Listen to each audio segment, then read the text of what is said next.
This time I'm going to show you how to make this really simple and really quick little dress-up crown that ties around the back and that you can embellish in any way that you like. It's a really, really quick project. So if you're making lots, maybe it's a party, there's lots of kids there, or you're making things to sell, then this is going to be such a quick but really fun project for you. Now with this one, I've used gold fabric. That's a button which is glued on the centre, and I've just used some trim that I found to give it a little bit of glitz and glamour. You can do whatever you like with these. You could decorate with buttons, you could put flowers on there, maybe embroider little hearts, have initials. If you have an embroidery machine, would be amazing. Otherwise, maybe stick on some felt shapes. That's up to you. I'm going to give you a very, very simple project that you can embellish as much as you like. So that one is quite glam. This is one I made in a live stream on Facebook and YouTube, and I've decorated it just with a bee brooch. And the reason for that is one of my granddaughters is called Beatrix, and they shorten it to bee. So I just thought that would be nice for her with a bee on the front. The crown that I'm going to make in the video may be a little bit unexpected because it's got cars and trucks on it. I have a 2-year-old grandson, Finn, who is obsessed with anything with a motor. Boats, bikes, cars, trucks, buses, lorries, tractors, anything like that. And I happened to find some fabric with cars and lorries on it, which I know he's going to adore. So although it's a crown, it doesn't have to be the crown jewels. You can make this out of any kind of fabric that you like. And do have some fun with it. Now you could make them longer. You can make it this a proper tiara shape, or maybe change the shape of the actual scoops, if you like, that I've put onto the top of it. And because it fastens with a ribbon, you don't even need to measure their head. You just tie it on and you know that it's going to fit. So again, it's a really, really simple project. Doesn't take up very much fabric, doesn't take up very much time. So I've left all of the details of the fabrics that I've used in the description box underneath the video. So go and choose your crown fabric and let's get sewing. So first of all, we'll draw the shape of the crown. So I'm going to mark the centre point of my foam, which is 7.5 inches on this one. Then I'm also going to mark 2 inches by 1 inch from the side here. And that's going to be the section where we sew on the ribbon. Then from the centre, let's go from the point down to that 2 inch mark there. And then just draw a line 2 inches from there and 2 inches from there. And obviously this doesn't have to be exact measurements. This isn't set in stone, so don't worry about, oh, I was 2¼ inches, so that's not going to work. It really doesn't matter. As long as this is in the centre and you leave yourself a gap at the side here. And then I'm going to hand draw just a curve from that point to that. It helps if the points are pointing upwards. If you just use a circle template, they could point to one side, which doesn't look quite as good. And then let's just go down to the second point there. And then we'll curve to the edge of that one. And cut out the shape when you're happy with it. So up to the point. And again, it doesn't have to be exact. You could make the points rounder if you wanted to. You could add more. This is just a really, really simple way of doing it. And snip into the point. Then we're going to fold this in half. Line up the edges there. And draw around the shape so that the crown is actually symmetrical up to the point there, and cut out again. Now you could make these any shapes you like. You could make them longer, so you have a bit more of a tiara effect with them going right up in the centre by using a wider piece of Bosal to start with. Add more points, have them upside down so they go like a scalloped edge instead of pointing this way. Just need to trim that a little bit more. So that's my crown shape. And then I'll iron this to one of the fabric pieces. And again, this is for my grandson who loves trucks and cars, so I just happened to have some fabric that was appropriate. Of course you can use any fabric that you like. I just know that he's going to love this one. So I'm going to place this, because I can see the print from the wrong side. I'm going to place this over the print. So I've got a car and a truck right in the middle. He'll like that. Now the seam allowance is extra to this. We're going to run the seam along the edge of the Bosal. So I don't have to worry about adding a seam allowance. So I'm going to kind of pinpoint this in the centre here, and quite close to the edge, so I've got some more of my cars coming in each side. If you're using a plain fabric, obviously that doesn't matter at all. So I'm just going to hold the iron over this and let a bit of steam pass through, just to hold it in place to start with. And then turn over and re-iron from the right side. And that just means that I know that the foam is sitting in exactly the right place. And plenty of steam when you're using Bosal.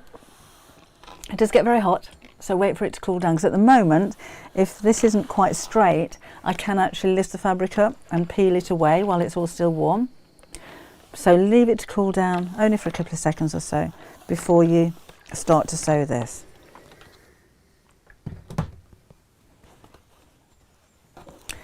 Right, then I'm going to cut about a ½ inch or just over a centimetre along the bottom. So I've got quite a wide seam allowance there. I shall explain why later. And for now, just roughly around the top. I'm not going to cut this out exactly at the moment. And I do save these spare bits of fabric that I'm cutting away as well. That's not going to be wasted. And then I'm going to take my second piece of fabric. This is on the back, so it's not so important that I get the cars in the right place, but we'll have a go. And cut out roughly to the same shape.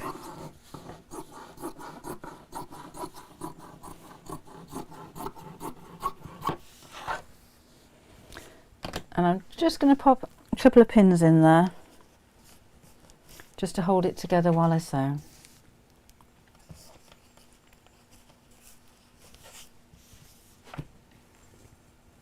And I'm going to stitch, to start with now, just around the top of the foam. So I'm using quite a small stitch, so I'll use a 2.2 on this machine, which makes it easier to go around the curves. And I'm just running the needle up against the edge of the foam. Don't worry too much if you do catch any of the foam in the seam. But the idea is this gives a really nice crisp edge to the points when you don't have any of the foam folded over inside the seam allowance. Just makes it a little bit neater, a little bit easier. So again, gently around the curves. This is forming the shape of the crown, so try and keep the curves nice and curvy. And a small stitch means that you can go around curves more accurately than if you're using a longer stitch. So right at that, into the point, and back down again. So you can be creating crowns for, oh gosh, any occasion. A birthday crown, a crown with initials on the front, with trim or pom-poms or ric-rac, or maybe some fake flowers that you're going to glue onto the front. You can decorate these as much as you like, and what a great idea to get the kids to get involved in that as well. Now just before I come to the end here, I'm going to take one of the lengths of ribbon and pop that inside the two pieces of fabric, like so, just so it comes out of the end here, and then sew across. And I'll reverse stitch a few stitches as well, just to give that a really nice strong hold, and then stop in the corner. Now this is going to be in the way of my stitches, so I need to move the ribbon right out of the way, push it right inside the crown, and carry on sewing. So we don't want to sew over the ribbon. and I'll keep going until I get to almost the centre. A few stitches backwards and trim. So I'll take this pin out, and now I can sew from the opposite direction. So the ribbon I'm going to pull out of the turning gap, so that's out of the way. So the second piece of ribbon is now going to go facing inwards inside this end, and it's seems a little bit odd sewing in this direction, but that's going to work. And again, reverse stitch to make the seam strong. Just went a bit too far that way. That's it. And again, make sure, just put the needle down, the ribbon is pushed right out of the way inside the crown when you start to sew.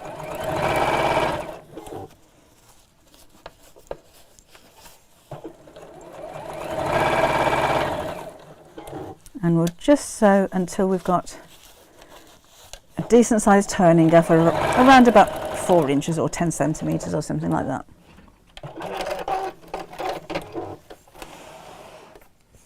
Now we can trim back the seam allowance on the sides and around the top to about 1/8 of an inch, straight across the top, or maybe 2 or 3 millimetres. Cut off the points, obviously not through the seam, but quite close just to reduce the bulk.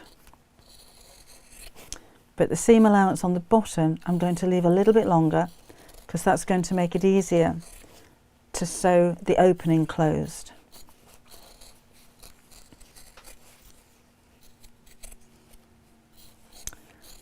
So trim that back across the ends. Now do be careful when you're trimming this section that you're not going to cut through the ribbon, because when it comes to the opening that I left, that's where the ribbon's poking out. So here I'm just going to go through one side at a time, so I'm not cutting into the ribbon.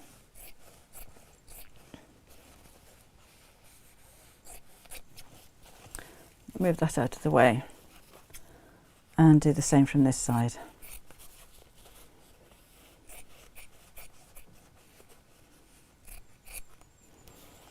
And it'll be clear in just a second why I left a larger seam allowance across the bottom than I did on the sides. Let's tidy up that mess. And then I'm just going to snip around the curves just into the rest of that seam allowance, quite close to the stitch line, but not obviously through it. It's not the end of the world, you could always go back over it again. To the seam here. Let's go across the corners as well. And then we'll turn it the right side out. Now, because you've got the ribbon in the ends already, that makes it quite easy to turn this through.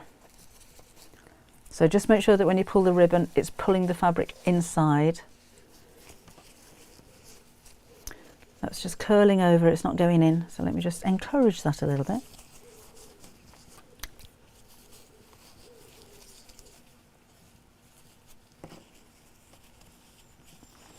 There we go, I've got the grip.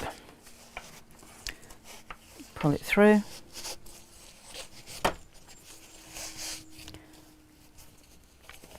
Come on. And we'll do the same with the opposite side. And just pull the ribbon slightly and make sure it's going inside, not to one side.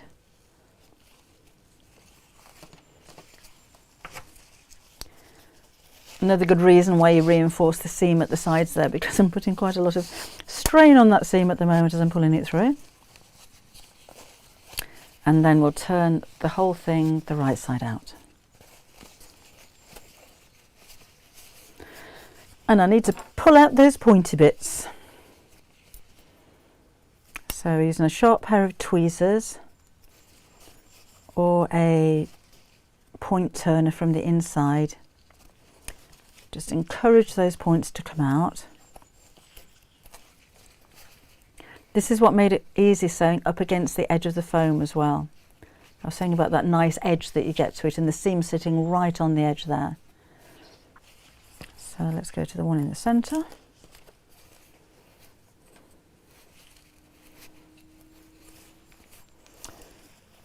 Come on, you're in there somewhere.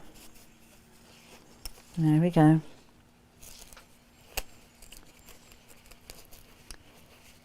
Just getting through the point of the seam. I've got very sharp tweezers I'm using here, so I'm trying to be gentle not to come through the fabric, but I know I've made a little hole in the end, but you won't notice that. And the same with the other 2 points.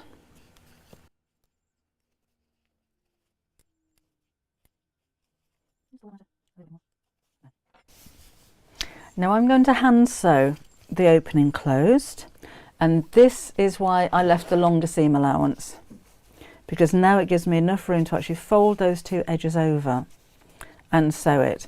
You could machine sew straight away if you wish. I just thought I'll go over this with a few hand stitches to make it really neat on the ends. But I'm only doing an over edge stitch, so nothing too fancy. And of course, if you're going to put a trim across the bottom, then you could even glue this over. This isn't something that's going to be going in the wash or anything like that, so no objections to using a little bit of glue where necessary. But I'm just going to do an over edge stitch, glue on my finger there, all the way across. Just a very small over edge stitch, so it's barely noticeable.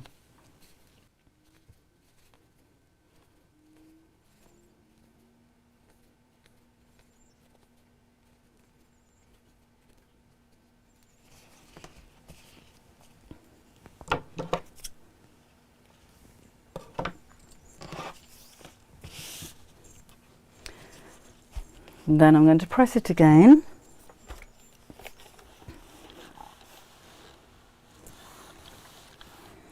I think I just need to pull out the corners at the bottom of the ribbon again. That could be a little bit squarer.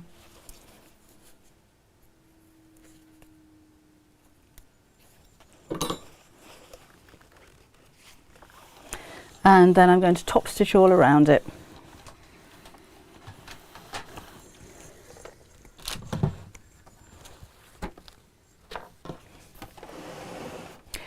Now at this point, when you're top stitching, I mean, you don't have to, that could be fine, that could be finished as it is. I'm just going to go around the edge because I think it looks neat.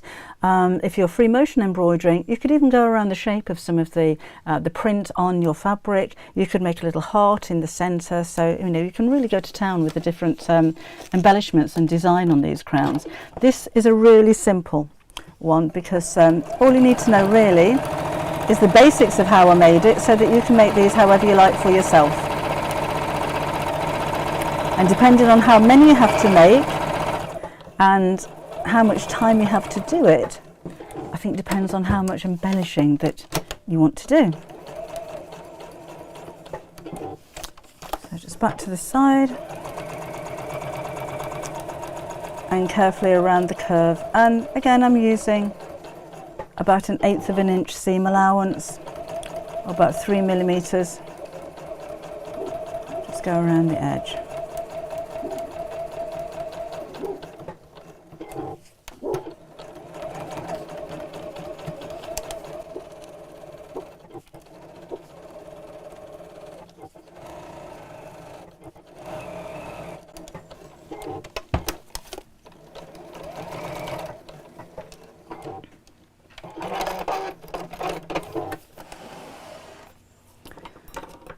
Now let's just trim away those extra seams, little threads there. And that is my grandson's crown finished. So it's a really quick project. They're so much fun to make. And you may not normally think of a crown as having little cars all over it, but when you have grandchildren like mine who are 2 years old and love nothing more than cars and trucks and boats and tractors and diggers, that is going to be the perfect crown for him to wear when his sister and his cousin are wearing maybe their their space crowns and their princess crowns or whatever else I decide to make for them. I hope you enjoyed it. A little bit of fun, really easy to do, and I shall see you again next time. Bye bye.